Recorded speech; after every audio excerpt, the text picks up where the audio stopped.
Hello Hello there. there.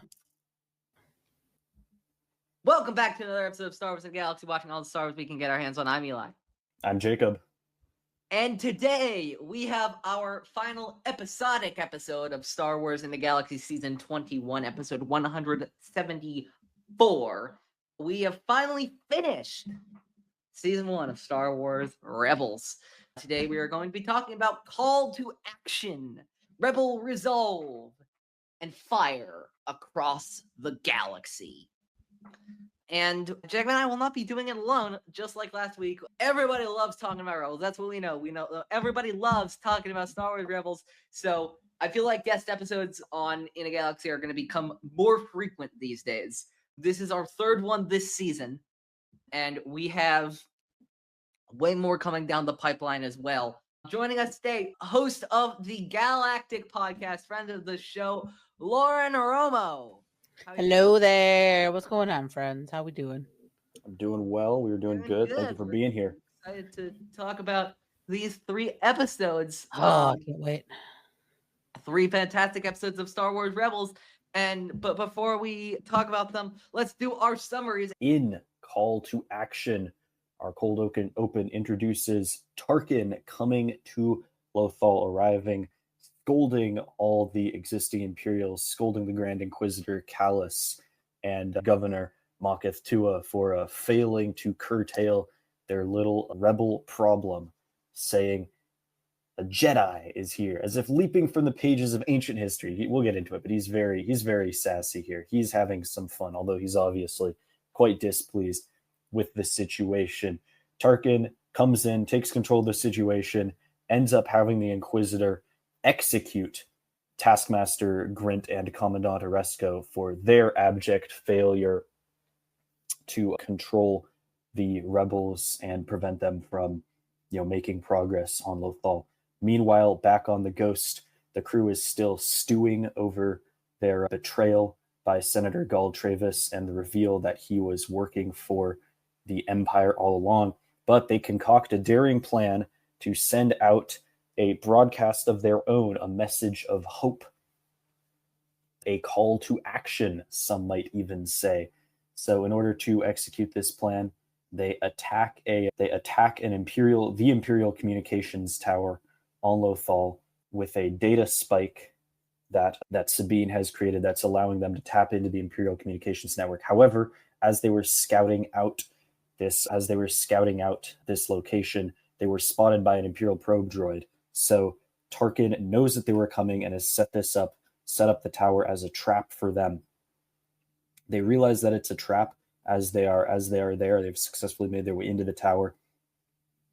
And Kanan stays behind on the ground to hold off the incoming Imperial forces as the rest of the crew make their way to the top of the tower with the spike safely installed, and they get whisked away by the Phantom. However, the Inquisitor has arrived by that point, and he does defeat Kanan in a lightsaber duel, taking him prisoner. And the episode ends with Kanan, prisoner of Tarkin and the Inquisitor, and they're all listening to the broadcast on the hijacked Imperial network, which is Ezra's voice saying, "Don't give up hope. There are people out there who want to do the right thing. We need to stand together." And the crew ends in the Ghost listening to the static of the now destroyed communications tower, destroyed by the Empire, wondering what to do without Kanan. In Rebel Resolve, we pick up right where we left off with the Ghost crew straight back at it, hijacking an Imperial walker to try and tap into the communications network to rescue Kanan by finding where he is imprisoned. However, this plan goes awry immediately as they realize that the Imperial communications network is completely down and they can't tap into anything from the walker because the Empire blew up their own communications station in order to cut off the broadcast before it could be broadcast again. So this plan failed. Hera is talking to Fulcrum, the mysterious figure that we've heard about before in this season, who advises Hera and her crew to go into hiding as the transmission that Ezra sent out has attracted too much high-level Imperial attention. Hera argues back and forth with Fulcrum arguing that they need to rescue Kanan, that he sacrificed so much for them. But Fulcrum reminds her to think about the bigger picture and to honor Kanan's sacrifice. So, much to Ezra and the rest of the crew's dismay, Hera informs the rest of the Ghost crew that they won't be trying to rescue Kanan. However, Chopper creates a distraction, a malfunction in the Ghost, which the rest of the crew, Ezra, Sabine, and Zeb, use to sneak off on the Phantom to concoct a plan to save Kanan. They end up over at Vizago's, where Ezra strikes a bargain with Vizago for any information that they can get to help rescue Kanan. Ezra reveals that Kanan is a Jedi. Vizago is unconvinced, but Ezra uses the Force to hold a crate over Vizago's head and almost bring it crashing down on him, making Vizago realize that he too is strong in the Force. Ezra says, "Don't you want a favor from the Jedi? Don't you want to be owed a favor by a Jedi?" To which Vizago says, "Of course," and gives him information about the Imperial courier droids and the orbital communications ship, which the Empire is now using to get information on and off of Lothal in the absence of their high-power communications array, which has been destroyed, of course. So the rebels, they repaint Chopper, disguising him as the courier droid, and he successfully gets onto the communications ship, where he quickly downloads the communications log and escapes out of an airlock and is picked up by the Ghost, which swings in and attacks the ship in order to rescue him with the information they need. Meanwhile, throughout the episode, we've been cutting back and forth with Kanan aboard Tarkin's Star Destroyer on the Mustafar system. He's been taken to the Mustafar system, which is, as Tarkin says, a location known to break Jedi. I have a few guesses why, but in any case, throughout the episode, we also have some very, very sinister themes of the Inquisitor using the Force, using various torture devices to try and break Kanan. And we are left with a to be continued for the final episode. In Fire Across the Galaxy, we open with Sabine attacking an Imperial depot back on Lothal in order to create a distraction for Zeb and Ezra to steal an Imperial Gazanti-class transport. The Ghost crew use this transport they plan to use this transport to get close to Tarkin's Star Destroyer and to get onto Tarkin's Star Destroyer on Mustafar. Now, luckily for the rebels, the TIE fighter from Fighter Flight is back because, of course, Zeb and Ezra did not crash it. They stashed it, in fact, somewhere on Lothal. However, it is now covered in Sabine's rebellious graffiti artwork, so they're taking a bit of a risk, but they need the TIE fighter as part of their plan. They come out of hyperspace by the Star Destroyer, and they send by remote control, it seems, or autopilot. They send the special TIE fighter onto Tarkin's Star Destroyer. However, it is loaded up with lots of detonators to create an ion pulse wave detonation, which knocks out all the power on the destroyer on which Kanan is being held. They use this lapse to dock the transport to the side of the Star Destroyer and break in. So now the rebels are on board, ready to find Kanan. However, Imperial reinforcements are also on the way, and there's firefights, a big scuffle ensues, and Ezra is back to crawling through the vents to reach Kanan. He finds and rescues Kanan from his interrogation cell, but they are met by the Grand Inquisitor. So as the Grand Inquisitor faces off one last time against Kanan and Ezra, the rest of the Ghost crew is frantically trying to fight their way back out of the Star Destroyer, having confirmed that Ezra has got Kanan. Now, the Grand Inquisitor defeats Ezra, killing him, or so Kanan thinks, and Kanan says, "That was a mistake. I have nothing left to fear." So he finally lets it all out at the Grand Inquisitor, and actually defeats him, and the Grand Inquisitor lets himself die, falling into a reactor explosion caused by his falling lightsaber blades, rather than face the wrath of his master, Darth Vader. Hera, Zeb, and Sabine escape on their special TIE fighter, and Ezra and Kanan escape on the Inquisitor's TIE fighter out of the now exploding and quickly exploding Star Destroyer, where they are chased down by an absolutely massive swarm of TIE fighters. However, right at the last second, not only does the Gozanti and the Ghost come out of hyperspace to rescue them, but 3 Rebel Corellian corvettes as well. And the Ghost crew is, once they're safely back on board the Rebel ships, they are introduced to Bail Organa, who congratulates them on their good work. And then to Fulcrum, which we find out is, of course, Ahsoka Tano. And finally, one last moment of season 1, the final shot, is Darth Vader arriving on Lothal.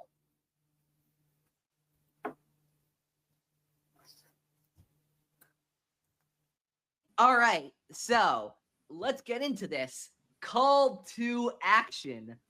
First episode up. We start, and we got to talk about the main thread of this episode, the big development in this episode. Wilhuff Tarkin. This show I credit more than anything, I really do, with making Wilhuff Tarkin scary. Don't get me wrong, we see his ruthlessness in Rogue One, and of course in the original, but in Rogue One and in Clone Wars, this is the show. Especially these 3 episodes, and we'll see him a little bit later on, but I think these 3 episodes are his main appearance in the show. These episodes display why he is where he is in A New Hope, why he gets to order Vader around like it's nothing, why Krennic builds a literal Death Star, and Tarkin's like, okay, here we go, it's mine now. This is why.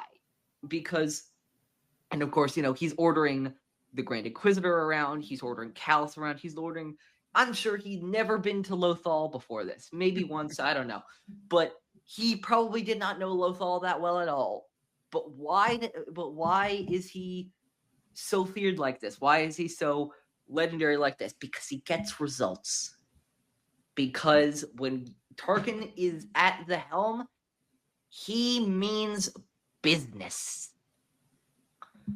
And it's scary. It legitimately is scary. I think that this episode, Call to Action, for me, was the turning point of when Rebels stopped becoming as lighthearted and silly. I think this, if Fire Across the Galaxy, and we'll talk about this later, is a lot of like character and plot related teases for the next season. I feel like Call to Action is a tonal tease for future seasons. The Rebels' actions are having consequences, and while we'll see a bunch of good consequences in Fire Across the Galaxy specifically, before the good consequences, because they'll be slower to react because the Rebels aren't as powerful yet and stuff like that, there will be those bad consequences, and Tarkin is the main one. There's the line before he executes Gran Generesco, which we'll get to later. From now on, failure will have consequences, except for if you're Agent Kallus, I guess. But from now on, failure will have consequences, and he makes that crystal clear. I'll pass it over to you, Lauren. What are your feelings about Grand Moff Tarkin in these episodes? I mean, I wrote down Tarkin takes over. Yeah. He just flat out. He steals everything, right? Just like you were saying, Eli. We see that in other mediums, right? You can even go to some of the Vader comic back in, was it 2015, the Charles Soule run? Yeah. Yeah, there was some. I think it was in that run. Correct me if I'm wrong. You might have a better mind. I think it's probably Vader 2017 because Vader 15 is after A New Hope, which is when Tarkin dies. But yeah, no, Vader Down. That's not Vader Down. Vader Down is the Rebels have Vader surrounded. Yeah, there was a run Target where Vader. I think it's Target Vader. There was one where, basically Tarkin and Vader are like hunting each other, like on a random. Yeah, I know exactly what you're talking Oh about. yeah. Is that So, also is that different from the one where he takes his shirt off and like shows all his scars and is like, you want to know how I got these scars to like that random stormtrooper? It could Is that be Maybe? the same. It might be the same. Maybe. I thought of both those in this Yeah. episode. Yeah, Yeah. it's Vader issue 18, I think it is. Okay.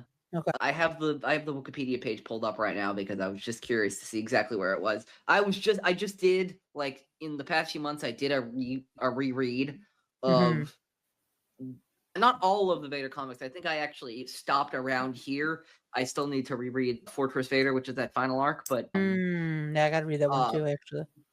yeah, I've read it, but I've read all of it before, and it's great. It's some of the greatest comics in camp. But it's this is the cover of that issue. That's the one. Yeah, which is insane to think about, but like, this is a guy that can legitimately say, "Okay, I want to hunt Darth Vader as a training exercise," and everybody around will be like, including Vader, will be like, "Yeah, all right, sure." Right. He is the only person that could get away with this, like any of what he does, right? Like you mentioned, Eli, he took over Krennic's Death Star project, right?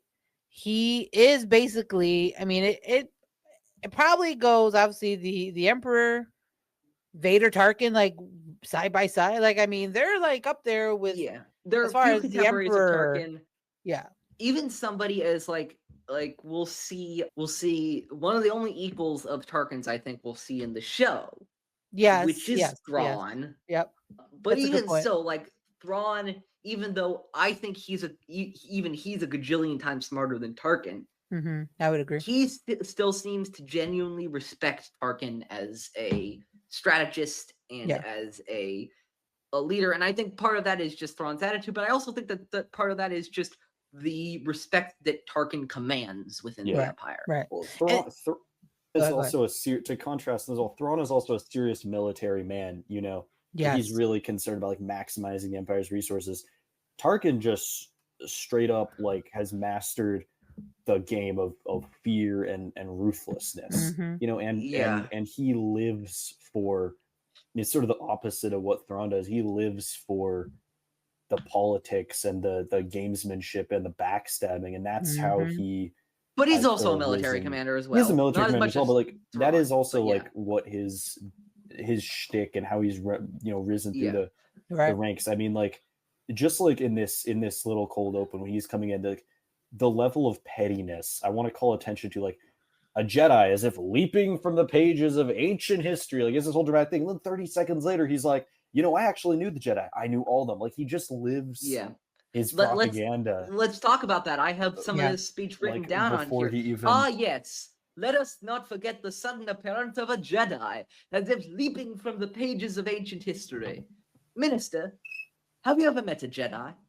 I actually knew the Jedi, not from the pages of folklore or children's tales, but as flesh and blood. And you know what happened to them? They died. Every last one of them. So you see, this criminal cannot be what he claims to be, and I shall prove it. He is so wanting to like be right. And I feel like, again, it goes so, like we're saying, his character, it fits everything that we have ever known about him, right? And even like when, like you just talked about it, like when he arrives, like you're saying the pettiness and him just like, okay, well, I'm taking this all over. But then the fear of the other people that are there, Grand Inquisitor, Minister, Callus, like they're all like, oh no, this guy's here, right? They knew they were in trouble. When Tarkin had to come, right, they knew they were in trouble, right? And they did, and Tarkin often comes into when things are getting out of hand. Obviously, if we look at the end of Bad Batch, you see him as this creeping check on Hemlock. When Hemlock is like really failing to make any progress with the batch, Tarkin's like, hey, so what's going on? I don't have code words clearance for this because the Emperor's decided that, but you better damn be sure I'm gonna like harass you about it anyway. Right. And then for him just to, again, the just how bold he is and just how he knows he's right. Like he will go to any lengths to prove that he's right, right? Like you said in his speech, all the Jedi, he's telling the minister, they're all dead. So this guy claiming to be a Jedi, there's no way. But I feel like in the back of his mind, he is a little bit like nervous about it, but he ultimately believes he says that to Oresco and Grint and the others right, the exactly. later. I mean, it's a common fascist tendency that Tarkin has mastered very well, and we're seeing this with certain fascist forces in our real world as well, where your enemies have to be a grave threat to society as you know it, but they are also weak. They're morally weak. They have to be both of those at the same time. And Tarkin excelled at that. I wrote down, sorry, Jacob, but I was going to say, go ahead. Tarkin is legitimizing the Empire's genocide of the Jedi, specifically by saying, people like Tua don't even believe in the Jedi anymore. And Tarkin is saying, well, yeah, they existed, but they were weak, and that's why they died. But of course, then he later says, one of the things that they represent, or what we will allow them to represent if we don't take care of them, is, of course, the big H word, hope. And he recognizes the threat of the Jedi to the imperial structure. We'll get to that later, but I just wanted to add that in there. What were you going to say, Jacob? I mean, the Grand Inquisitor is literally standing right there, and he already, the first thing he did was snidely say to the Inquisitor, like, oh, man, if only we had someone who specialized in Jedi. Like, he's just saying both things. Like, he's just holding both things at the same time. He does not care. He's like the pettiness of if only we he doesn't even know when to stop. It's amazing. It's the best part of that is, if it were anybody else, he would be like, he would be like, if it were anybody else, they would be like, oh wait, we do. What the hell have you been doing, man? No, he doesn't even need to do that. He just says, if only we had somebody, slightly glances his way and he gets the message. This guy, who, by the way, Quizzy could kill Tarkin in 2 seconds if he wanted to. But Tarkin commands such fear and such respect that I don't think he could physically bring himself to do that, without knowing that there would be massive consequences down the line if he did so. That is how much he means business, and I think that's actually Tarkin representing the tonal shift of the show is the more competent villains. No longer do you have the bumbling Orescos and Grints, and you'll have more Constantine, but again, he'll kind of be in the background and stuff like that. Tarkin represents the shift to competent villains. Tarkin, Gut Vader, and then Maul, and then ultimately the pinnacle of competency in the villains department, which is of course Thrawn. No longer can the rebels just do things and not expect to have grave consequences in their way. You talk about tone, Eli, and what's really funny was when I was watching this episode, all three, but specifically this episode, in my head, and maybe it's because of recency bias, because Andor, season 2 just came out, and it was a wonderful show. This felt like such an Andor episode in tone, in we see how evil the Empire can be, right? We see how they are going after these people, right? These people, this rebellion, the people that want to believe in hope, right? Want to believe in something. I don't know. I don't know if you guys felt that way too, but I'm like, man, this just, like you're saying, that tonal shift, and it sets the rest of the series. I totally agree with you that this just felt so much okay, we're really into the really needy gritty of some stuff, right? Absolutely. Really the back door, Empire talking, right? And the one-upmanship and all that stuff that we even see obviously later on. But man, this episode really cemented it. I like speaking on that, Lauren. I like the part where Ezra says, "We've been sleeping. We've had each other and Lothal, our work, our days. We had each other and they left us alone. We kept the trade lanes open. They left us alone. There's a wound that won't heal at the center of the galaxy. The Empire is a disease that thrives in darkness. And oh wait, I'm talking about Marva's speech. But I think I think in many ways, having now watched Andor, I think it gives me an even greater appreciation of, and I was a kid, I was much younger when Rebels, first came out. But this show really is sort of the other half of Andor in many respects. It deals with so many of the same issues, just in a different light with a very different storytelling style, which I appreciate more and more. But especially, Lauren, like you were saying, in moments like when Tarkin's, he's about to execute Oresco and Grin, he's talking about, you've allowed the Jedi to come in and represent hope. Like, he is so committed to being evil. He does, like, he's like, yes, we want to crush people's spirits. We want to be the overlords. We have no, he has no rationalization for what he's doing. He just wants to control people. And this is where we really see, like you said, like we start to feel the energy, which was always there, but we start to feel the energy shift, whereas the Rebels sort of bring themselves into alignment with this larger fight, whether it's Hera, kind of getting more involved with Fulcrum, whether it's Kanan and Ezra sort of, growing their powers and their knowledge, and in doing so kind of bringing themselves forward into readiness, really go against the dark side. Like we this is sort of where we see that shift, and that's really exciting in this episode. Yeah, I agree. Yeah, Jacob, just before we go forward, I'm preparing myself again. Have you seen Andor season 2 yet?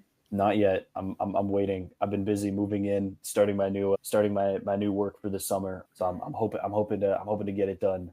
Oh, I can't wait to hear your thoughts, man. Believe me, I've been waiting for the right moment. Maybe I've been waiting for too long, but I loved season 1 so much. I'm just like, I want to be ready. Maybe I'll never be fully ready. Maybe I just gotta do it. Season 2. He needs to get through the Acolyte. He needs to get through Skeleton Crew. He needs to get through Tales of the Underworld. I've been a less than stellar Star Wars fan this year. I'm good because what's gonna happen is especially with Rebels and Andor, I'm gonna have to keep saying, Jacob, like mute your like and stuff like that, because I want to talk to Lauren about parallels I see with Andor. Oh man! Next time you come on, I'll have Andor down and I would love to talk about Andor season 2, man. We gotta do it. We gotta do it. Oh man, we're running Rebels all 4 seasons through. So nice. We're without interruptions like we did for the Clone Wars, and there's I want an intentionality with that, but yeah, for sure. And especially also to give Andor season 2 its breathing room. We never like to do anything within the last 6 months. So, but yeah. Anyway, we also, after the cut to title, which by the way, great cut to title with the threat of Tarkin looming over everything. We get to they see Alton Castle, that Imperial Allied broadcaster, now talking to Gul Travis, and him basically saying, I have my disagreements with the Empire, but these terrorists are just too much now, and saying a whole bunch of other things that make me think that what Hera did to him last episode was not nearly enough. Yeah, screw that guy. And he's now offering a bounty for them, and the Rebels are spurred into action. Then Kanan and Ezra get this idea about the message. I love the Zeb says, "What? We're gonna send out some inspirational type message," and I feel like at that moment he's about to look straight at the camera. It gives me. I'm glad you asked. it gives me much better version, but it gives me Will Smith. What are we? Some type of Suicide Squad energy. But yeah, what would we say in this message? Something the Empire never says: the truth. Which, as I mentioned, which I was saying beforehand, the parallels between this Ezra's eventual speech and Marva's speech are beautiful now that we have those in context. And now that we know that they happened around the same time. People are under the impression that Rebels and Andor take place around the same time, at the same time.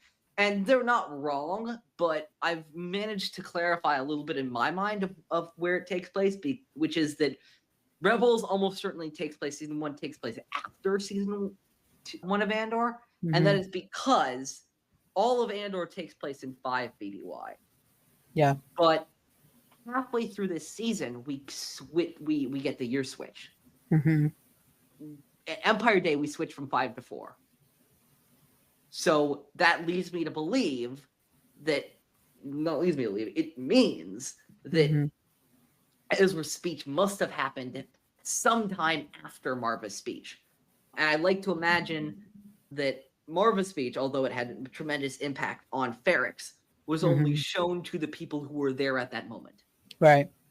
Ezra's speech was broadcast throughout Lothal and onto different systems. We don't know how wide, but it had a more tangible impact. This is not to diminish Marva's speech by any means. This is just to say that, like Nemec says, and again, we don't know exactly when Aldhani happened, but like that there's like little acts of insurrection are taking place all over the galaxy, and every single one of them pushes our alliance forward. Like, I can see how Marva's speech can have snowball effects that can lead to things like Ezra's speech, which can lead to more things and bigger things and bigger things and bigger things. Right. And that's how this rebellion grows. And it's cool to see how, again, these little moments of rebellion, right, all accumulate to what we know, to A New Hope and, everybody coming together, Yavin, all that, right? Like, we know it all leads to that. So it is, this is one of the greatest things about this show overall, but really this first season and then these last 3 episodes in particular, but like, it really gets to the point of how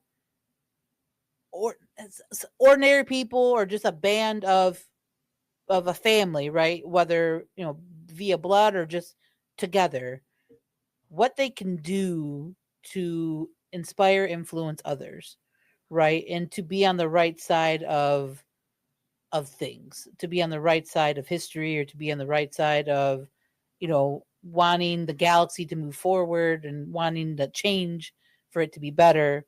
Like, it's just so cool to see and to think about all other moments, like you said, like the Marva speech, how that influenced Ferrix, right? How Ezra's speech influenced whoever listened to it, right? Which obviously we know it gets broadcasted in a more broader sense, but like, that's just one thing I love about this episode too, of just the message of what their idea of, we have to send a message, right? Like, it's not just we have to stop them and do like certain things or like whatever, like we have to get a message out, right? Like, we can't just let them control the narrative.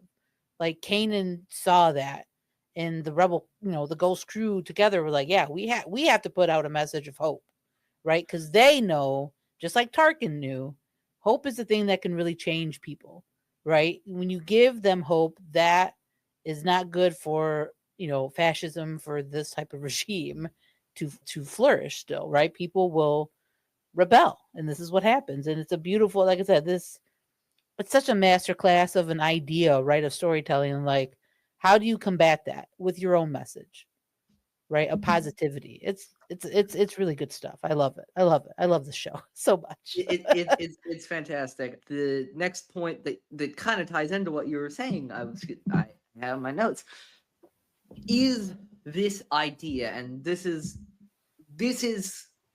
my favorite thread in these 3 episodes, and I love when Star Wars does this. And I think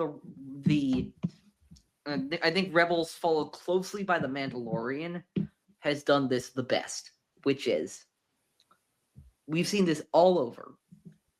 When a Star Wars show starts, it's insulated.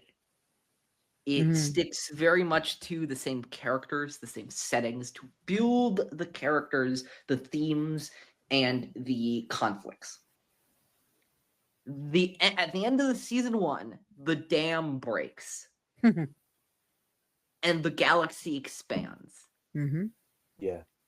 And we got our first hint of this in Call to Action, where Saw says, "Your rebel cell," where Tarkin says, I was reading from another part of my head. Tarkin says, your rebel cell is more principled than others. Others? You mean there are other cells? cells, factions, tribes, call them what you will. They lack the one thing that would make them a credible threat to the Empire: unity. And you think about that one sequence in mostly episode 2 of season 2 of Andor. Lauren, you know the one I'm talking about. On that planet, on that moon that we don't know what it is until we know what it is. By that great pan up. And he's right. And that is going to be, of course, the ultimate task of the rebels in these next 5 years. And what we'll see at the end of Fire Across the Galaxy, of course, is some of the beginning of this. But the idea that, like, you know, we didn't know, was the rebellion going to start from this? What were these six's role going to be in the rebellion, stuff like that? But now to have that massive aha moment, that light bulb moment of, there are other people in other systems. I mean, it's not crazy you assume that, but like to have that confirmation. There are other people in other systems doing what they are doing, fighting their own battles against the Empire. And they're just all out there waiting to connect with each other. Yeah. And that's a thrilling feeling. Yeah. It really is. Like, again, it's so cool. And then even in Andor season 1, you see, like you mentioned, Nemec's whole thing, manifesto, right? I mean, you brought it up, talking about, you know, tyranny is weak. It leaks. It's, you know, it's vulnerable and all that. Like everything he says in his manifesto is right. And what, like, just like, you know, Kanan and just like what they knew would break, and just like Tarkin feared, what would break them is unity, right? Unity, believing, hope, that brings it down. That ultimately brings down the entire machine, right? Yeah. And he is so worried about that. Like, he is so worried about it, right? And he's so worried that they are right. Like you talked about with the Jedi of Kanan too. What is, and he, like we talked about, like murdering those 2 officers, like, it's insane. Like, this is like, and this is like, again, this is where that tone shift of like lighthearted, really fun show turned into very serious, like, content, like beautifully written stuff. Like, this is why Rebels to me is one of my absolute favorites. Like, it's this episode. It starts it all, and it goes through the rest of the series. And season 1 is just, it's a beautiful overall arching thing. But yeah, this is so good. Tarkin is so menacing, like you talked about, but it's so good. It's so good. I think what's especially chilling, to wrap up my thoughts on Tarkin, is the fact that it becomes apparent, at least for now, for him, this is no longer like any sort of like material fight or struggle. This is like an ideological fanatic crusade for him. Well said. That kind of, I mean, that is what the Tarkin doctrine is. But we really feel that here. We're like, oh my gosh, this guy's gonna stop at nothing. You know? Yeah, and then we of course get the Tarkin continues on. While your cell seems uninterested in violence, it does present a specific threat: the Jedi. I am not concerned with the Jedi's skills as a warrior. I am concerned with what he represents, or perhaps I should say, I am concerned by what you allow him to represent by failing to stop him. Hope. There are whispers of this alleged Jedi in the streets. In time, such whispers might spark belief in something other than the strength and security of the Empire. And that, gentlemen, is something I cannot have. You know, and what a scene. Again, Tarkin's right. Again, Tarkin's right. He cannot have the Jedi representing hope. We see what happens when they do. Always comes back. Star Wars always comes back to hope. Always comes back. And that's why I love Star Wars, and the consistency. This is something that our good friend Jared the Dark Jedi has said on his show, the Nerd Academy Podcast, and about Andor painting in the negative space of hope. If Andor is painting in the negative space of hope, and I believe it does that throughout the show, to the very end, really, then Rebels, as its dyadic partner, as I've talked about a lot this season, fills in the positive space. It allows, Kanan to represent, again, Kanan and eventually Ezra, to represent hope. Of course, the Empire does not want that, because it will convince the the galaxy, that a better future is possible, and eventually, of course, it will. So thus the stakes have to be made. Oresco and Grint, bye-bye. They are ruthlessly executed. From now on, Tarkin says failure will have consequences. It's brutal. You don't see it. Obviously, you don't see it. Star Wars will not get that graphic, Right. at least as far as we know. I love the shot though. For you to feel it, they did those shots of Kallus and the minister And Tua, yeah. Oh my god. Yeah, they believe just that seeing you their believe. shock. Yeah. Like even they're like, wait, what? And even Like, what's Kallus, about to right? happen? Kallus Yeah. was Kallus is horrified that that it'll be him next, which it won't Right. be because he has plot armor apparently. It's very funny because I just think that it's funny because Kallus has encountered and failed against the Ghost Crew as many times as Oresco and Grint have, but because he's not bumbling and idiotic, he apparently he knows how to not be annoying, and that's the key to staying alive sometimes when you're working under Tarkin. But I just find it very funny that that Tarkin's like, y'all have been fucking up. Anyway, these guys are gonna get it. All of you have been fucking up, but we're gonna take it on these people. Yeah. And for him to use a Grand Inquisitor too, it's not like he had some stormtroopers. You know what I'm saying? Like for the Inquisitor to do what he did, and for him to do it that way, it just shows the power of Tarkin, right? Yeah. To be I can do whatever I want, and whoever I tell to do, they're gonna do it. Right. Yeah. And again, a huge message, not to just the two men that he's talking to, but to the other two in the room that he deems are failing. Right. Like this is your warning. This will happen to you. Right. Like absolutely. Oh, it's so good. It's such good writing. And again, this is a quote unquote, some people want to call it a kid show. It's not kid. It is, but it's so good at it's so good at telling you a great story with not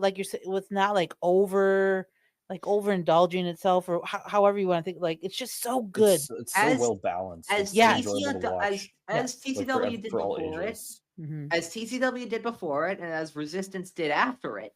It starts for kids and ages up with its audience. Yep. You're 100% right. As much as I love the Bad Batch, and I think I'm going to love Maul's Shadow Lord as well, probably. And this is not me criticizing them. This is just me saying the reality that Bad Batch and Maul Shadow Lord are created for fans of the Clone Wars now that they've grown up. Yeah. And I'm very excited for the next time, because I do believe there will be a next time where we get another animated Star Wars show that starts for kids and is allowed to age up with its audience. Yep. Like Clone Wars did, like Resistance did. Yep. Bad Batch really did. Bad Batch started grim and kept going, and it was grim. Yeah. Maul, Shadow Lord, is going to be even more so because its protagonist isn't even a good guy. Yeah. So, I'm excited for those shows. Frankly, I think Maul Shadow Lord has the potential to be better than Bad Batch. I'm honestly more excited for it than I was for the Bad Batch when it was announced. So, and this is from a character that I've historically hated.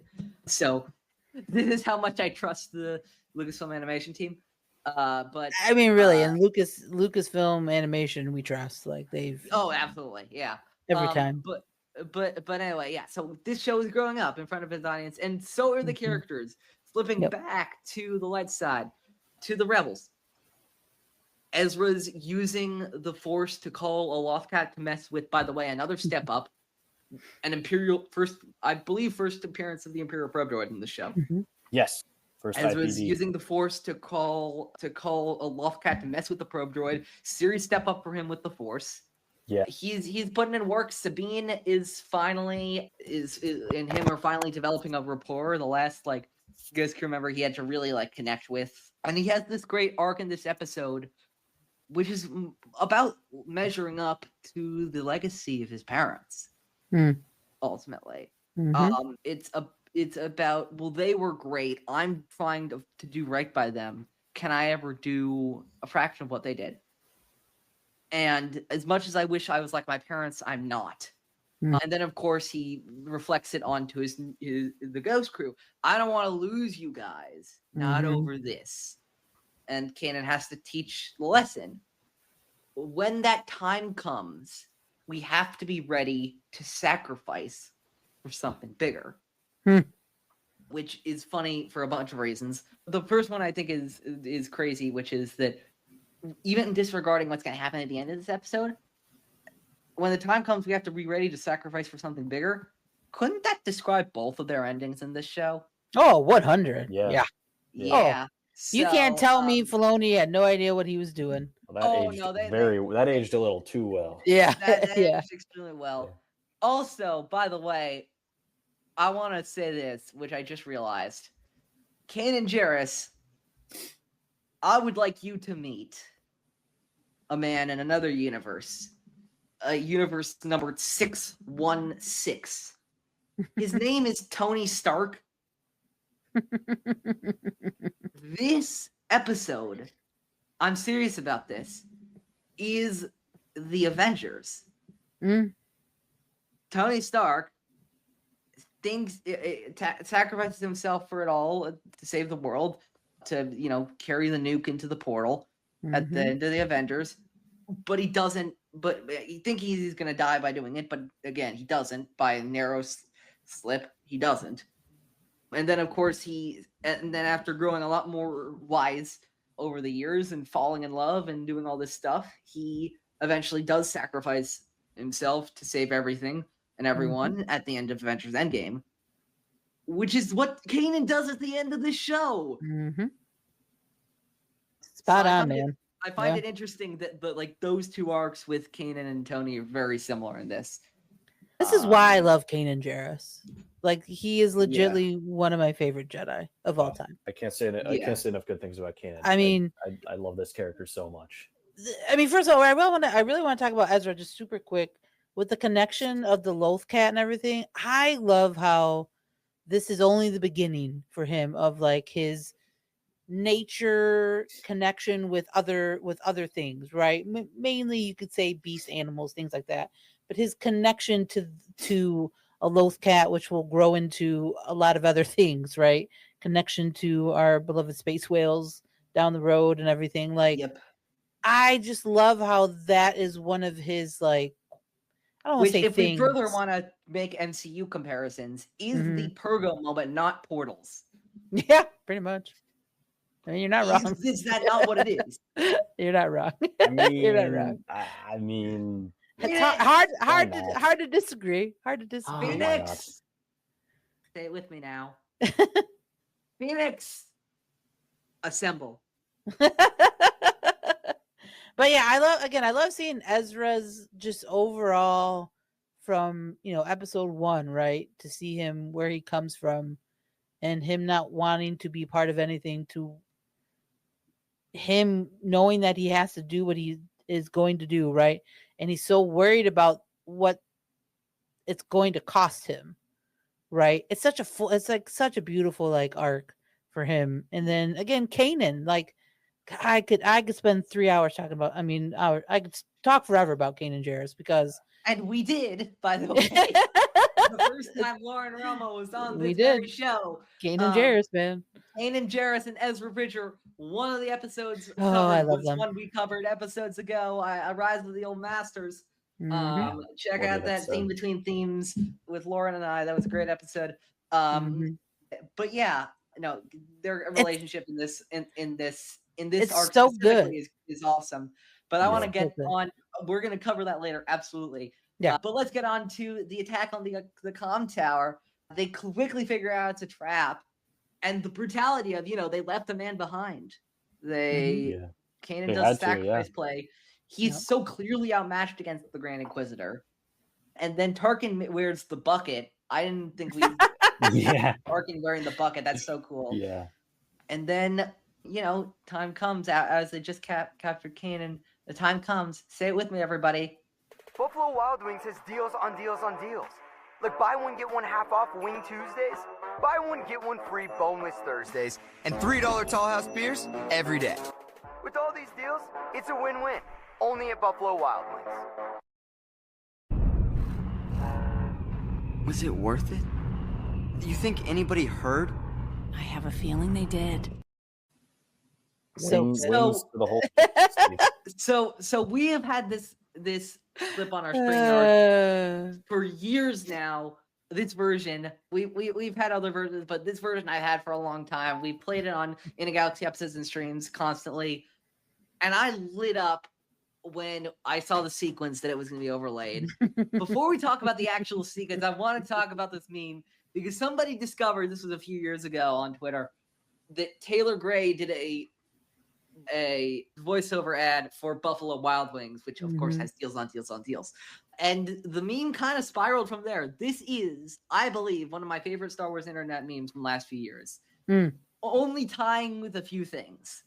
The first one, I want to give a shout out to friend of the show, good friend of the show, Devore from Large View of the Force, for introducing me to this meme. Give me a second. I'm going to find it very quickly.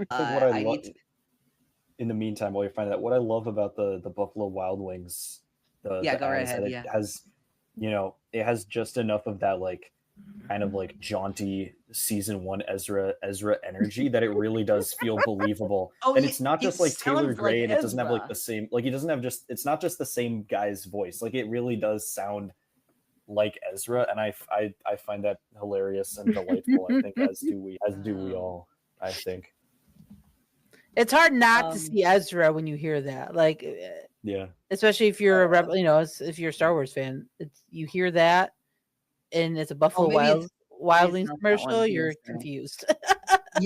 It reminds me of it's a quote from it's from Steps into Shadow is when it is. When Hondo says, "Is that really Ezra?" Most of the time. That's that meme to me. Give me a second. That's a good one. The first one I want is thanks to Devore for introducing me to this meme.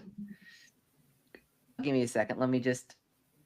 I can't find it. I'll have to have him. I'll DM him for it and ask him for it. But it's accompanied by a Star Wars encyclopedia entry from one of those that says that's talking about how Hailfire droids, which the Separatists use, were originally used by the banking clan for tax collection. And it shows a picture of the Hailfire droid, which is this giant tank, and it says, "Knock knock, time to pay your taxes." And then the other one of my favorite Star Wars memes. The other one of my favorite Star Wars memes. Give me a second. I think I have it on here. The other one the other best Star Wars meme, I think, on the internet. Oh, I had a feeling that was coming. I had a feeling that was coming.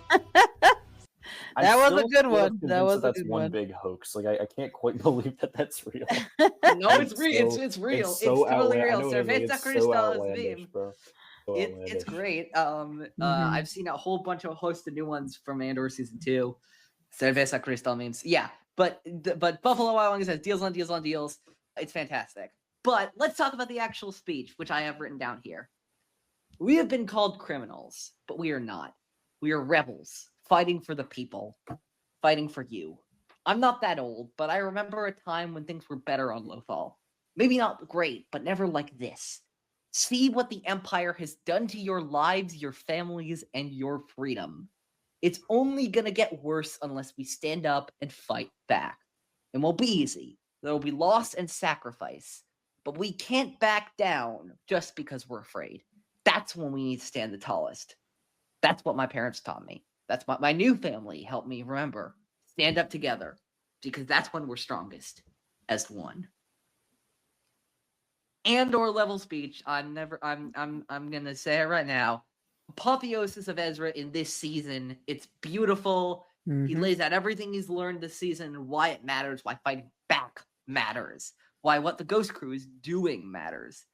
Sure, the Empire destroyed the comms depot, which, by the way, excessively barbaric move right there. But the message is out there, and you can't put that genie back into the bottle.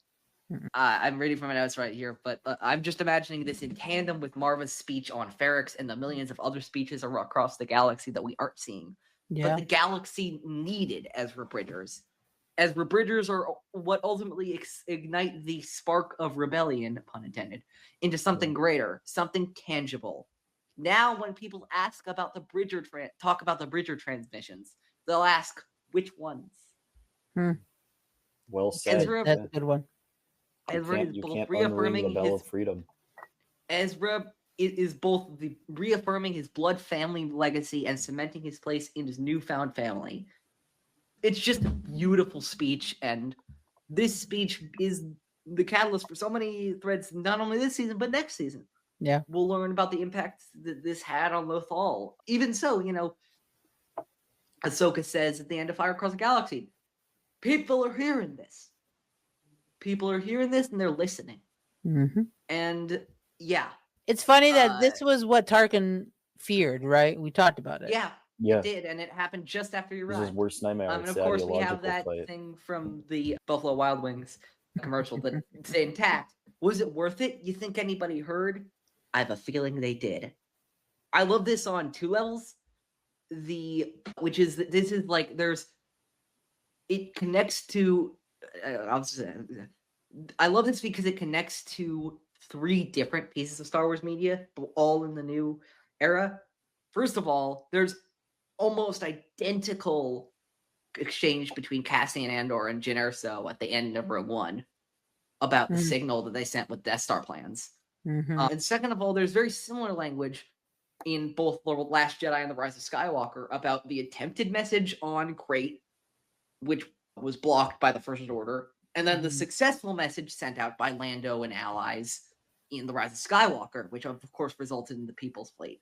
There's this big push about communication and like calling out for allies in the new canon. I love that, like, that thematic strand in new Star Wars stuff is great, and I love it. And we got our first example of it here because we haven't covered any of the other three things on In a Galaxy yet, but I wanted to put that out. It's that here. message of unity, right? Of people Yeah. coming together, ordinary people coming together. Like, this is what the Empire and like fascist regimes fear is people standing together as one, right? And this is what Ezra does.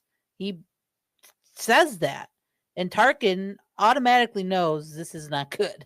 Like, you could see, like, when he's listening to what is being said next to Kallus, he is probably freaking out at the moment, right? Because they thought, like, I mean, when they attacked the comm tower, they thought they just wanted to maybe take it out or what. Like, they didn't. I don't think they suspected that they wanted to broadcast a message, right? Like they, and for them, again, the genius of what Kanan and the Ghost Crew wanted to do, right? Of, we have to put a message out. Yeah. Of opposite of what the Empire is saying. Like, that's what they feared, and that's exactly what they did, right? Because even Kanan, as he is learning to be a teacher, right? He still knows that the Jedi represent hope, right? Just like Tarkin knows. And what they need to do is send out a message of hope, right? Like, that's just what they need to do, and it's so good. it's so damn good. It's it's awesome. Yeah, it really anything is. else either of you have for this episode? Gosh, I mean, I feel like thematically we really covered everything, but I think just in terms of the execution of this episode, especially the back end, like, it is so darn good and just riveting. I forgot like that moment when Kanan steps outside and he's like, Sabine's like, I thought we had more time. You told me I had more time. Time's up. Like that foreboding look as he stares up and he senses, it's like he kind of knows and senses what's coming and what he's going to have to do. And it looks like he's steeling himself for that moment. And, the little dialogue, between Kallus and Kanan, or Kanan's like, oh, you're going to lose again. Kallus says, I don't think so. And right on cue, the Inquisitor jumps like 50 feet down. Perfect freaking superhero landing. Like, his theme music is going off. Oh my gosh. It's just spine tingling. Like, are you kidding me? And then the genuine surprise the first time that he is able to actually surprise the Inquisitor when he destroys the door panel, and he's like, I'm staying here. You might get me, but I'll make sure that you get me and not my crew. And that's the first moment that he kind of has the upper hand in a sense on the Inquisitor, because the Inquisitor didn't expect that, and that allows the rest of them to get away. I mean, then that duel, I mean, oh gosh. Yeah. So I've been practicing. Nice of you to notice. Like, oh my God. It's so riveting down the back into the sense. Yeah. It's just, and the way Tarkin says as well, I just want to gush here for one more moment. The way he says, "You do not know what it takes to win a war, Jedi, but I do." And sort of everything about Order 66 and him in the Clone Wars, it just brings it back, and you're just like, oh my gosh, like, what have we unleashed by bringing Tarkin to Lothal? Like, all of a sudden you are scared for Kanan, despite how confident he is. Such a good ending. Oh my gosh. Well said. Yep. Agreed. Yeah, I wrote, you do not know what it takes to win a war, but I do. And you, Grand Moff, do not know what it takes to lose one. Just wait a few years. You'll see what I mean. All right, let's go to Rebel Resolve. We start the episode with action, which is not like we usually do. There's usually a slower start to the episode. We get information, stuff like that. We're back into the action. This is the second episode of the arc. We're right into it. They're already trying to figure out where the hell Kanan is. And of course, we flash into Kanan being held in the interrogation chair, interrogated by Tarkin and Kallus, with that ominous line going into the title card. Well, Governor, somebody's got to keep you entertained. Which, is like, you're immediately filled with a sense of fear and dread about, like, oh no, what the hell is gonna happen to Kanan? Then we get our first, like, real full glimpse, or at least garbled audio glimpse of Fulcrum. Where Fulcrum tells Hera to run, to leave it all behind. That Kanan made a sacrifice, but due to Ezra's message, there's too much heat on them now. And it makes sense that to me, like, of course, knowing that it is Ahsoka, it makes sense that Ahsoka understood what Kanan did, like the Jedi logic of what Kanan did, and how to honor that the best. However, I'm very interested. This is just me. I'm like, there's constant, like, I've heard some hardcore fans, people in the fandom and all that kind of stuff, talking about how there's too much Ahsoka. They're covering Ahsoka too much. Dave just loves his like character and all that kind of stuff. And I disagree with that. I think there are some important gaps with Ahsoka that actually need to be filled in. And one of them is between the Ahsoka novel and / Tales of the Jedi short and Rebels. Because some of these actions by Fulcrum, although it makes sense on a plot level, don't really make sense to me for Ahsoka as a character. And I'd love to see her perspective on being Fulcrum, on doing these things. Getting back into the fold, right? Yeah. On getting back into the fold, on walking the walk. Like, I think it'd be really interesting to I think it'd be really interesting to get more context on that. I agree. I want it. Just give it to me. Yeah. The other thing that Fulcrum tells Hera, your mission was to be unseen and noticed. And I'm like, news to me. They were so seen and so noticed that Tarkin and the Grand Inquisitor were sent on their tail. Like, I don't know where communication broke down on that, but it sure did. They were seen and very noticed. And of course, Ahsoka, is immediately concerned with Ezra above all else. She sees his potential like Kanan sees it. And it makes me wonder, like, if they had gone into hiding, like, would Ahsoka have sought out Ezra immediately and tried to pick up where Kanan left off? Like, it's a possibility, I think. That's a great what if. Yeah. But then the immediate thrust of the episode begins, which is that the kids realize that they and Mom are not going to be okay until Dad's rescued. And Ezra and Hera tells Ezra, there's a bigger mission you're not seeing. It cannot be jeopardized for one soldier. And if you look at and you listen to Hera and Vanessa Marshall's incredible voice acting there, you can tell that she's trying to convince herself as much as she's trying to convince Ezra. And frankly, that she doesn't even believe in herself. And so they go off. They go off to that old scoundrel Vizago. And Ezra pulls his little Jedi stunt on him. And yeah. And then, of course, after Ezra says a Jedi, you'll have a Jedi owing you a favor, which I'm pretty sure is cast in pretty quickly in season 2. Yeah. I don't remember exactly, but Hera finds out. Mom's not happy. My notes. Mom's pissed. Yeah. And then there's this great exchange here. Hera, none of us want to give up on Kanan. And you think I do? No, I don't. That's why I took this risk. What's great about this is Hera's pissed because she wanted to do something, but Fulcrum forbade her from doing it. But the kids disobeying her, and by proxy Fulcrum, because they knew she couldn't do it, but they could. That's family right there. They were taking the blame so she didn't have to.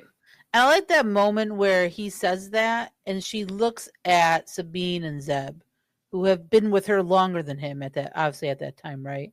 Yeah. And they were even like, yeah, we're with him. We're with him. This is what needed to happen, right? So like she even sees how much he is even taking that bigger leadership role that we will see as the series goes on, right? Like it's the formation of that. The beginning of him becoming the leader that he is and will become, Yeah, it's great. I love it. This is the beginning of Ezra as a leader. Absolutely. Yeah. Cutting back to the Imperial side, Kanan gets an ITO droid sicked on him. That doesn't work because Jedi resistance is stronger than that. And so finally, Tarkin asks Quizzy for advice. And he says, a Jedi still feels pain, and pain can break anyone. And this moment that I forgot, like, it was never that I thought that the Grand Inquisitor wasn't a bad guy, but I truly forgot until this moment how, like, capital E evil he is. Like, he enjoys this. It's not just resentment of the Jedi and, like, at their failures and stuff like that, and freedom to use his new powers and all that kind of stuff like we see in the Charles Soule comic. No, he enjoys being, like, inflicting pain. He is a major masochist in that way. He really is. Like it's scary.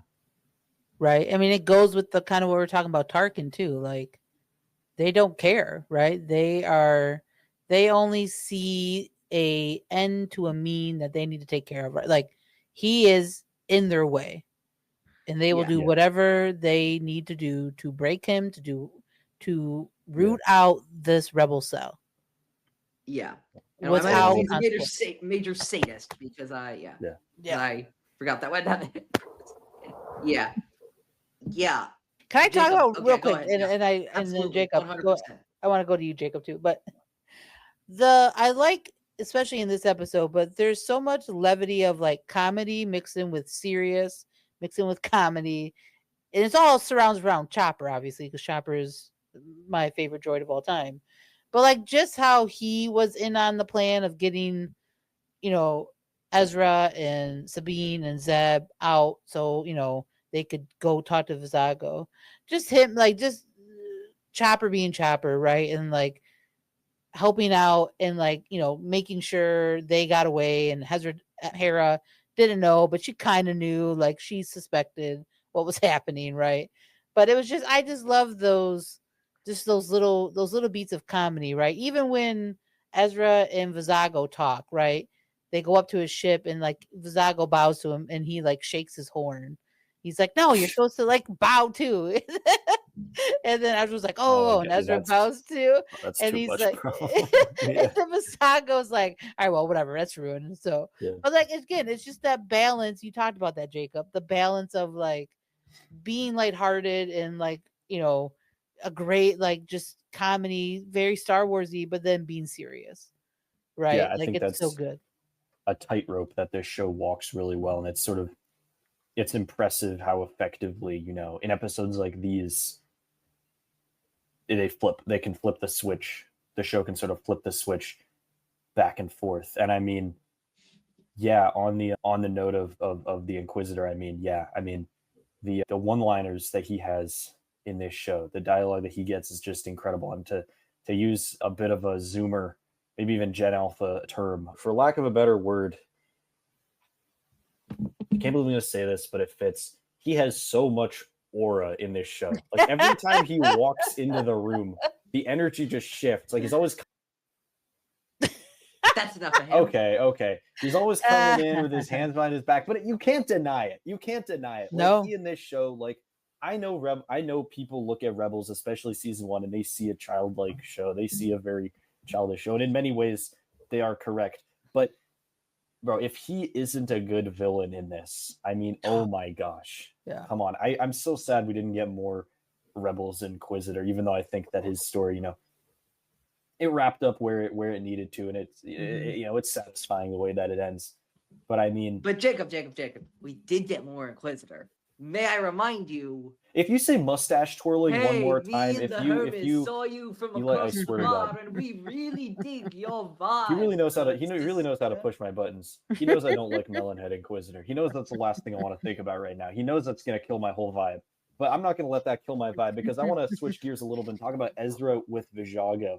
And I think, I didn't really remember until now just how much development and depth we get out of Ezra just within season 1 throughout these episodes. And I think he's the perfect example in this show of how confidence is not like a mindset. Confidence is not a prerequisite. Confidence is a byproduct.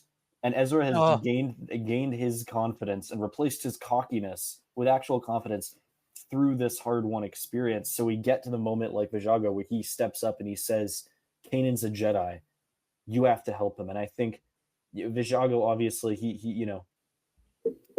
usually people of the scoundrel ilk in Star Wars, tend to feel a type of way about the Jedi, given that they're, more or less law enforcement by the time the Clone Wars rolls around. There are in many respects. But I think deep down he is invoking, like Tarkin said, he is invoking something greater when he says you have an opportunity to help a Jedi. And I think even Vizago kind of feels and responds to that. But the sequence when he holds the crate over Vizago's head, I'm like, who is this kid? Like, wow. It's such a great. It is. No, I love that whole, like you're talking about, the confidence of Ezra to be like, I know what I have to do. It's time for me to lead, right? Just because of all the teachings that he has been getting from Kanan, right?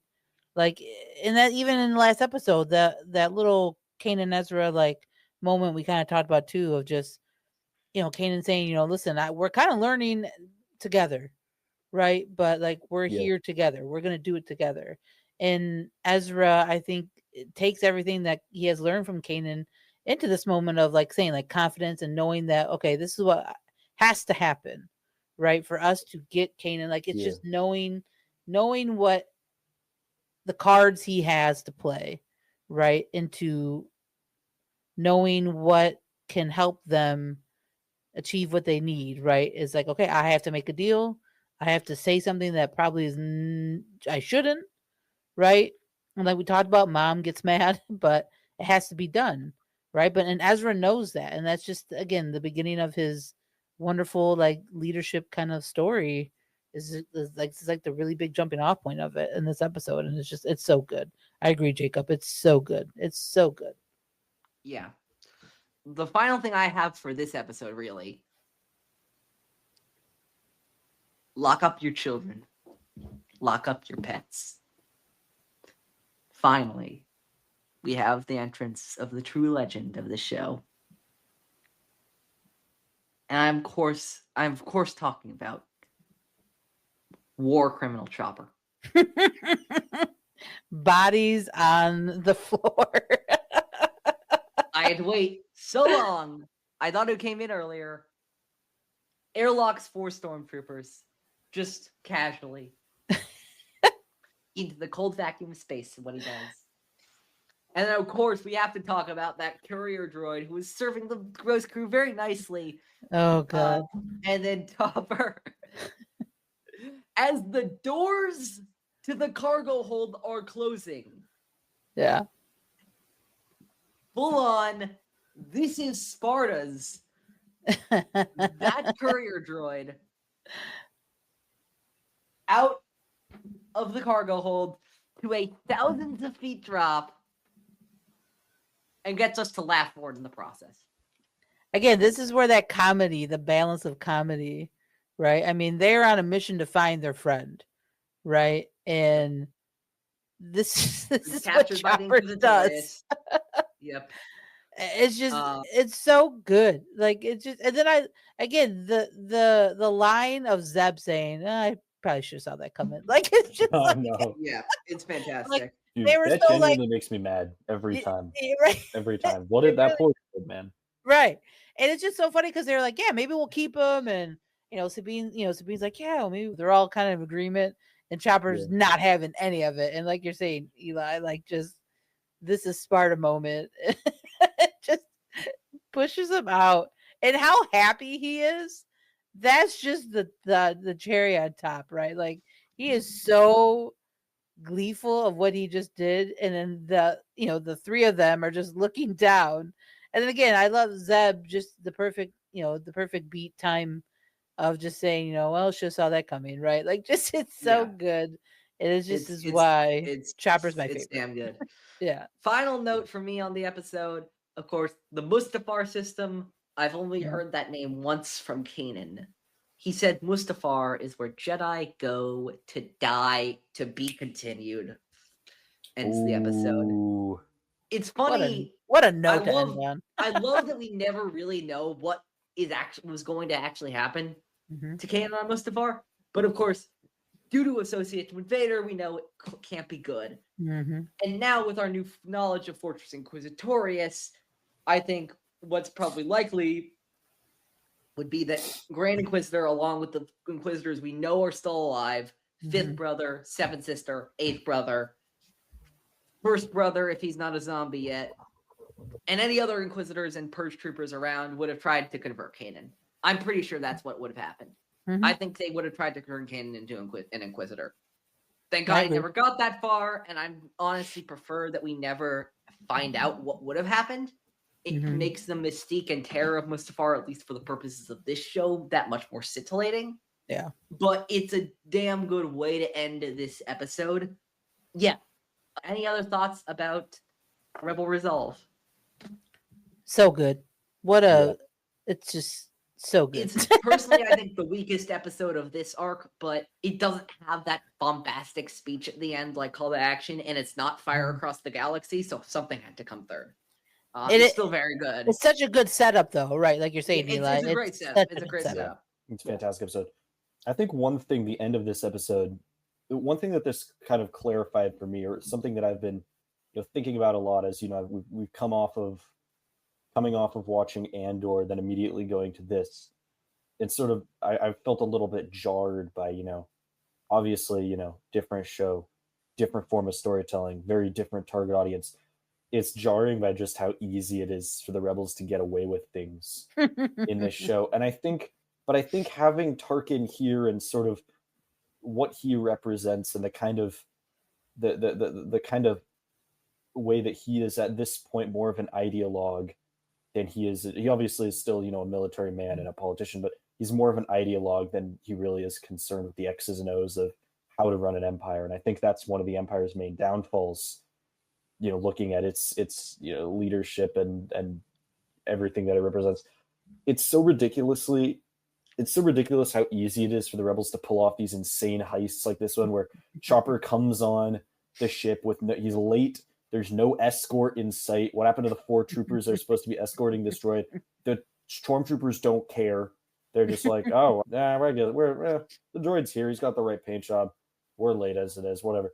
Like, even with Tarkin's presence here, which has already ensured the capture of Kanan, when we know that Kallus would have made the call that would not have gotten Kanan captured. We know that it was Tarkin who had that idea. The Empire is just such a massive machine with so much inertia and so much built-in sort of efficiency at the cost of everything else that it's kind of impossible to prevent this kind of widespread ineffectiveness and vulnerability across like the sort of base layer of the Empire. And that's sort of what's coming into focus as a reason of why. And I think, some of the moments in Andor, like when Cassian says, they never expect you to walk in, wear their clothes, spit in their food. Like that's the different side of telling the same story of the same coin, which is like, this is what happens when you build a government based off of fear and thinking no one will dare to resist you when you have this insane arsenal and these insane policies of like abducting anyone who speaks out against you. You're not actually prepared for people who are like, yeah, I'm fucking afraid, but I'm gonna do it anyway. So what? Someone's got to do it. And I think that is Tarkin's downfall ultimately. And then the Empire, you could obviously overall, right, Jacob? Like it's 100%. Literally like you're saying, like you look at Andor season 1, obviously season 2 as well, but like season 1 really specifically, it really does show that kind of like ineptitude in how easy it is or was for the rebellion to do what they did, these cells, right? And or like you're saying, or the ghost crew that we're following here, like there's such a big machine that it's just exactly like Nemec said in his manifesto, right? It's so like it's a week, it leaks, it's every little thing will push it, right? Little moments, little things will push it because they are not prepared for what a rebellion can do to them. Just like you're saying, like it's so good. Like the writing in this show, I forgot how amazing the writing is in this show. Like it's been a minute since I did like a full rewatch, and you guys, this is inspiring me to do another one for sure because it's so good. Like the storytelling is so good. Like it's on next level stuff, right? Like especially these last 3 episodes. It's so good. Like it's just really, really good. Absolutely. Let's press on. Press on. Fire across the galaxy. Let's do this. So they distract. So there's a big mission at the beginning of the episode to get that transport. It's a cargo shuttle of some kind. I think it's a fine cut to title. The rebels mean business, and they're ready to go take back their friend from the Empire. Too bad we blew up all those ties at the base. Well, there is one left. This is honestly my favorite twist of the season besides the ending of this episode. The fact that they have to use that tie Ezra and Zeb stole when they weren't supposed to save Kanan from the Empire is A+ setup and payoff that you don't even think of. Rebels excels at that. Of course, I'm talking about the Deus Ex Machina at the very end of the show, but this one's great too. I should be angry. I should yell at you for disobeying a direct order, but right now I'm just grateful we got it. Mom is scrounging up what she has, even from the kids, just to save Dad. Just doesn't matter if they broke the rules. They need all the help they can get. It's a remnant from such a goofy episode, but it's now important when the stakes are higher. Boy, where do we see that?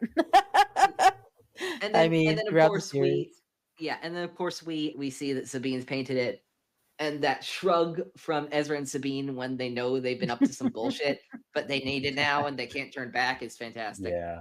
When they know, like, you need it now, you can't be mad at us. Yeah. And then, of course, we cut to Mustafar. The Inquisitor knows about Fulcrum.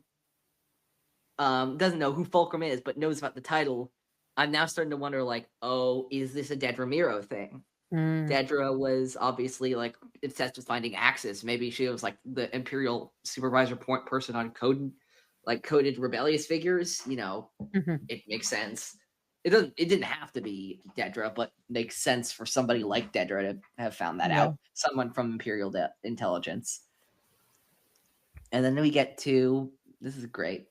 Do you remember her last word to you? Her last and final breath before she died? Hmm. You do, don't you? You see it in your sleep. You hear her voice when you wake. Tell me, Jedi, what was the last word to you? Run. So good. And what's even better about it is we've seen it. Yeah. Yeah. We've said the beginning of Bad Batch, we see it. And they adapted it so faithfully. Mm-hmm. Of Like course, we to saw a it. T. Yeah. I can't help but flashback to that scene when we see it. Yeah. I'd make an edit of that. Mm-hmm. It's horrifying. He says, you see it in your sleep, you hear it when you wake. The Inquisitor is trauma triggering Kanan purposefully. It's the most effective form of torture that he uses, and it's horrifying. Mm-hmm. He also then asked like what the Ghost Crew would think of him if they knew he ran. And this is like I love this part because this is like the Grand Inquisitor getting a little bit, I feel like, too high on his own supply. Because I'm pretty confident I know what they would think. What else exactly would he supposed to do? Right. He was a Padawan surrounded by clone troopers, still processing the lives of the woman who was the closest thing to a mother that he had, who sacrificed herself so he could live. He was also mourning the death of the Jedi Order, the closest thing to a family he ever had, living hand to mouth, trusting no one, and living in fear. Like, what was he supposed to do? Yeah. All of this antithetical to the Jedi.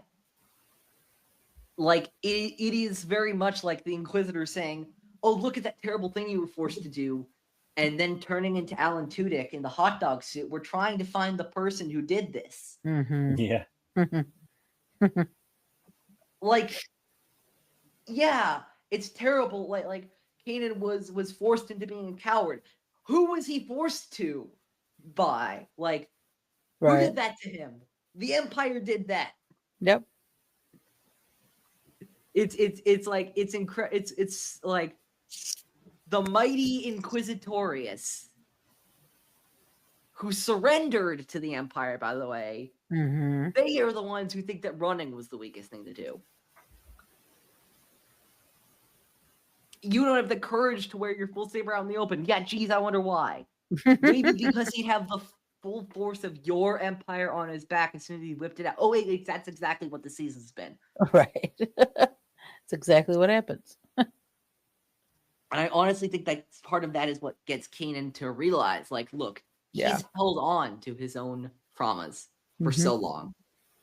But if he lets them go and lets them become part of him instead, he will become stronger. Nothing left to fear, right? And not just as a Jedi, but as a person. Yeah. And we'll get to that, obviously. Before we get to the infiltration, anything y'all want to add on to?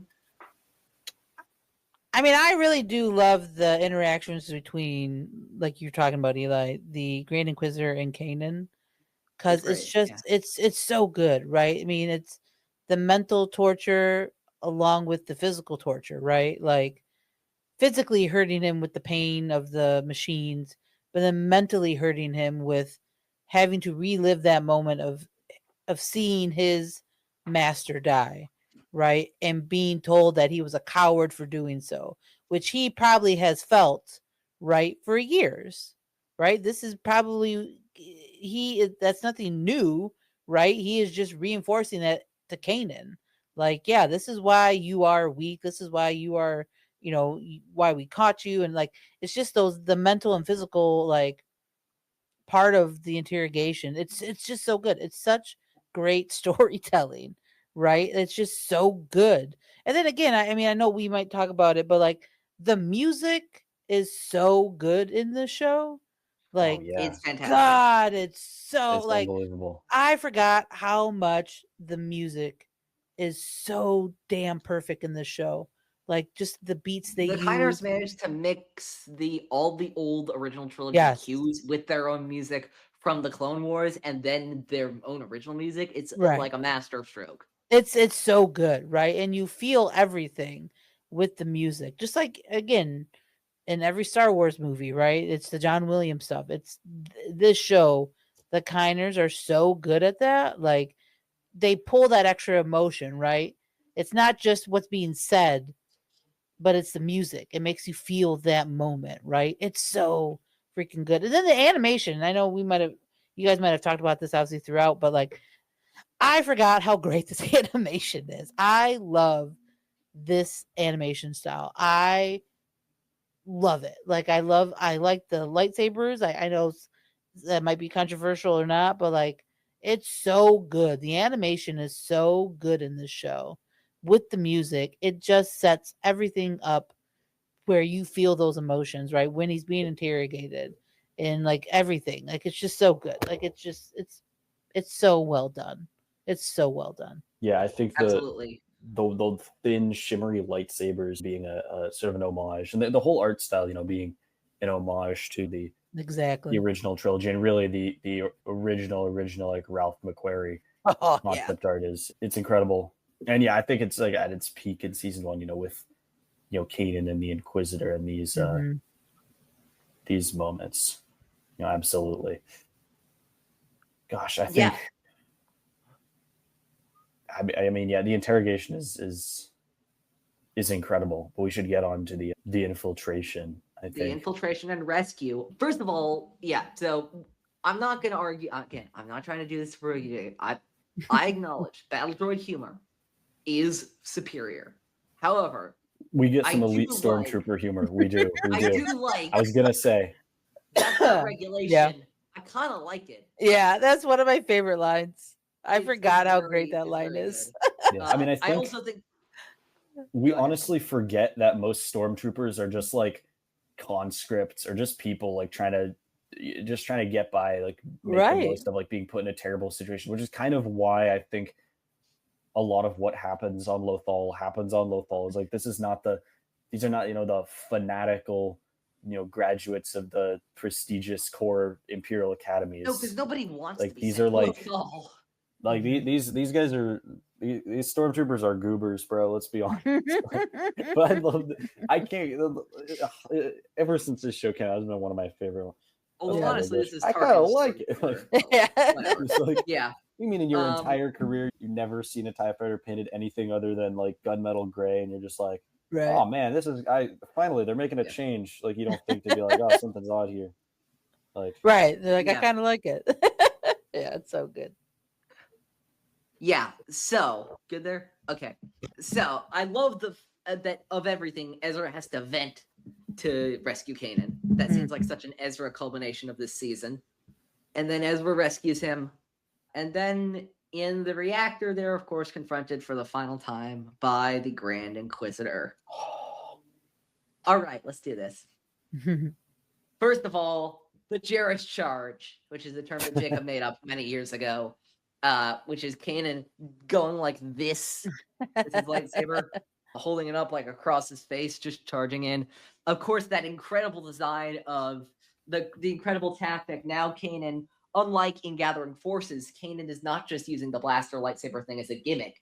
No, he's using it as a strategy yeah. of running towards him, shooting at him, and then putting his lightsaber up to defend. Like that's skillful right there. Mhm. And then Ezra manages to pull the lightsaber off his belt, and now it's Master and Apprentice versus Inquisitor. The first time for this season in a lightsaber duel. They use each other's lightsaber for the fight, which I think is such a cool detail. Yeah. And then the Grand Inquisitor knocks Ezra clean off. And Kanan thinks he's suffered yet another loss of someone close to him. The Grand Inquisitor expects that to be the beginning of the end for Kanan. But no, that was a mistake. Why? Because you have no one left to die for you? No, because I have nothing left to fear. This is What a it. line. What a line. What a fist-pumping, awesome moment this Yeah. is. Kanan's becoming a true Jedi. He has conquered his fear of loss that has stagnated his growth and Mhm. connections to the Force for many years. and learns that he defines how he reacts to certain situations. Now that he has faced the potential death of his protege, there's nothing left to hold him back. So now, as Jacob has and I've coined it in previous years, let's see him go God mode against the Grand Inquisitor. Because let's be clear, in a normal scenario, I do not think Kanan would have beaten the Grand Inquisitor in this fight. But it's his attunement with the Force and with himself that allows him to be able to do so. Ezra wakes up, obviously. Hear many people saying his name, including the voices of his dead parents, but Hera's the one that makes him up. He's got to stay in the present. Is Kanan okay? Yeah, I think he's better than okay. Ezra knows Kanan's going God mode. You're right. I was a coward. But now I know there's something stronger than fear. Far stronger. The Force. Let me show you how strong it is. And then the Grand Inquisitor is defeated by a Jedi for the first time in who knows how many years. I love the split of the double lightsaber with Kanan's. That's such a that's cool visual moment. And then, of course, you have no idea what you've unleashed here today. There are some things far more frightening than death.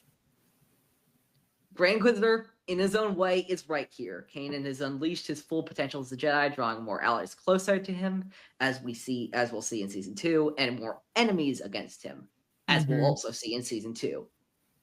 And for that last line, after that, of course, the Grand Inquisitor jumps into the flames, falling to his death, marking what I think of as the unofficial beginning of the end for the Inquisitorius as an organization. Jacob talked about this in the summary. Why does he do this? And Jacob, you cited this first reason, which I agree with you about. I think this is something that has been complicated by years down the line.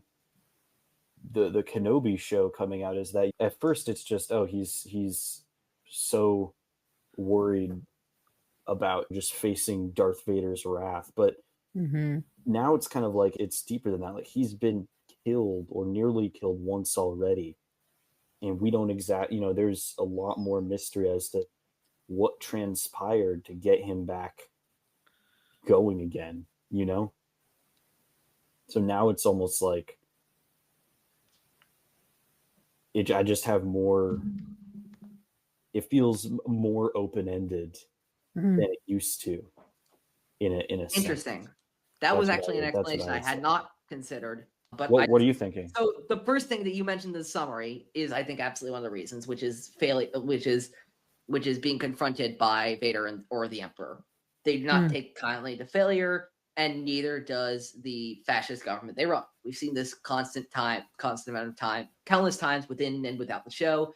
Resko and Grint, Orson Krennic, Cassio Tag, Reva Savander, Lord Nita, Kendall Ozzel, some Andor characters I won't name, but I have written down here. Lauren, I think you can think of probably a few of them that I'm thinking of. If he were to have gone back to the Vader or the Emperor just days after being defeated by someone the Empire wasn't even sure was a Jedi just days earlier, they'd make him die a slower or more painful death or humiliating savage torture. Which, by the way, they kind of do anyway. I don't know if you both know about Star Wars 2020 issue 6. For the second time, we are bringing up a comic issue written by the great Charles Soule. In this issue, Luke goes to a planet called Kempis. Yep. In which he fights the spirit of who? Give me a second. Of who? The Grand Inquisitor. Now, how does this happen? How's it happen? I remember this. You ask? Give me a second. Force the Inquisitor's spirit basically to be trapped in this outpost hoping that anybody seeking knowledge from the High Republic outpost would be caught in his trap. Yeah, Luke battled the Spirit, but managed to defeat the Inquisitor. But yeah, Vader berated the Inquisitor, begging to be set free. Vader, however, was not, I'm reading from the Wikipedia article, was not satisfied with his pawn's work and refused. The Inquisitor looked on as the latter departed from the place that he could not, repeating to himself that there were things worse than death before fading away into darkness. So, even though he died, he still underwent very severe punishment. The second reason is a more personal reason, is a more internal reason, which is, let's say he walks away. Forget Vader and the Emperor. Forget the Empire. The dark side of the Force is not that forgiving, just in general. Right? True. So, how would the Grand Inquisitor be able to live with himself after failing this hard? We saw what a failure like that did to Maul, and he wasn't even associated with the Sith anymore after that. Mm-hmm. So, I think the thought that the idea of having to live with himself and having to struggle with being defeated by someone he considered such a non-threat, and don't forget, like, merciless mocking by the rest of the Inquisitors, probably. Mm-hmm. That's also more frightening than death. Yeah. Maybe you're right. Maybe it's that as well, yeah. I feel it's a combination of like all of it, right? Yeah, no, I don't think it's mutually exclusive at all. Right. Yeah. But I think there are a bunch of people, and I'm not blaming anybody in specific, but like I think a lot of people go to straight, oh, it's Vader or the Emperor. But I think there's some other like deeper, right? It's thematic reasons. Vader Emperor is I don't want to say surface level, but yeah, that's clearly obviously first thing. But it's an important reason. It's not the right, only reason. Right, exactly. There's more to it than just those two, like you're saying. Like there's levels to him and why he, what he means by that. Like you're saying, the comic, I remember reading that comic and being like, oh wow, that is probably, it is far worse for him to be stuck in like purgatory. Yeah. Right. Yeah. In basically like a genie in a bottle. Like yeah. Yep. Right. Pretty awful. Yeah. So there's a lot of things. Right. Yeah. A lot of things. So the Ghost crew makes it out, but they're outnumbered hopelessly by all the ties. And then we get my favorite twist. One of my favorite twists ever, honestly, in Star Wars. Okay, the Ghost is here and Chopper on the freighter. Wait. CR-90 Corvettes? Where'd they come from? And who the hell is piloting the Ghost? Is honestly my second favorite Deus Ex Machina in Star Wars, second only to People's Fleet on Exegol. I love the ending twist. Always love them in season finales. That is the rebellion right there. Not with a capital R, but it's definitely a rebellion. Mm-hmm. The galaxy is expanding literally in front of the Ghost crew's eyes. Before we get to the codas of the episode, does anybody have anything else for the Grand Inquisitor's death and the Deus Ex Machina of the Rebel fleet? Just a phenomenal ending for this season and for what the Grand Inquisitor represents for Kanan and Ezra. Just phenomenal. Yeah, I agree. Like his ending, like from a character arc perspective that we saw for this entire season, like it's so good. Like it's just so good. Like for him to just accept his fate, right? To accept and be like, well, this is how it ends, right? And just to let go of that ledge, and even to just those last words of there's things far worse than death, right? Like it's so ominous. It's so Grand Inquisitor, and for him to just let go and just know that, all right, well, I messed up and I'm not this is my demise, right? And then Yeah. the whole like the rebel, I love how we get that small like Bale, right? Bale, full Yeah. circle, he comes back, right? But even before Yeah. that, though, I just speaking of comedic moments, when Kanan and Ezra are leaving and all the TIE fighters already left, and then they're like, "Oh, we can take the Inquisitors," and Ezra's like, "He won't be needed anyway." Yeah. Yeah. Again, It's great. it's just those little moments. It's so Yeah. good. Yeah, and then they get back in contact with Bale, who reveals himself. Mhm. And then there's members of other rebel cells. There are other cells galaxy-wide. And then, of course, the protocol was not to contact each other in case one of us was captured. We couldn't reveal what we didn't know. The protocol has changed. Fulcrum, Ahsoka. My name is Ahsoka Tano. This is my favorite moment, one of my favorite moments in the season. After 2013, we had no clue what had happened to little old Ahsoka Tano, who walked away from the Jedi Temple. And now we found out. This is the biggest moment of galaxy expansion. It's an exceptional reveal.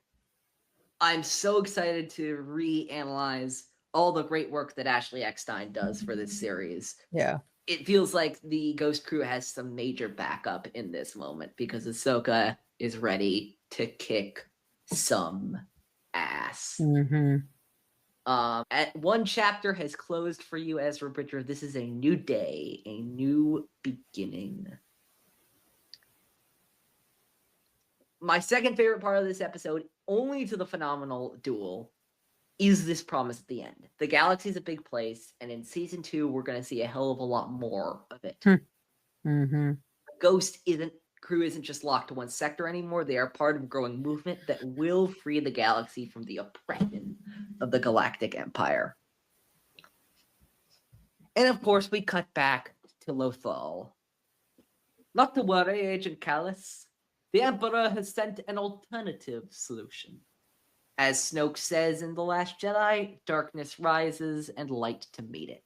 When we get Ahsoka, we also get Vader. How ironic. Like just the storytelling is so good. The Grong Rebels are in for a whole new world of pain with the Dark Lord of the Sith and his acolytes as Lauren joining the fray. And of course, this implicitly promises that Ahsoka will find out what her former master becomes, and a confrontation between the two. And we'll see how that is kept. We end the season with the haunting noise of that respirator that has resonated through pop culture through now almost 50 years. Anything else either of you have for Fire Across the Galaxy? I mean, what a way to end the season 1. It's a bombastic ending. It's fantastic. You end on one of the most iconic pop culture villains, right? Yep. You end on just the breathing, and you automatically know, even if you're not a Star Wars fan, right? That that noise, like you're talking about, Eli, like you just know it. Oh shit, that's That's right. That's oh shit, this isn't good. They're in deep trouble, right? Yeah. It's so good. And then speaking on the Ahsoka stuff too, what a reveal for that to be her. And it's so it makes so much sense, right? Like maybe just because perspective of what we know, right, through other storytellings and other shows, but like it's so cool that that they brought her into the show, right? I mean, the big, what was it? The big Filoni shirt, like Ahsoka lives ? Changed to Ahsoka lives. Although that's actually had this. Right. But still, yeah. Like just the whole bringing her back, right? Just bringing that character back. When, like you were talking about, Eli, you have not seen her since the end of Clone Wars, right? At that moment in time, we as fans, you knew nothing. You didn't know what she had gone through, right? And there is that, like you talked about earlier, there is that gap of like time where, yeah, dude, why, like, what, I mean, again, What was she through up the to? tales of the Jedi and stuff, but like, what really, like, just her coming back into the fold and what that meant. Like, I would love those stories, like you're saying. What was she up to? What are both of your, here we go. What are both of your thoughts about all of these 3 episodes?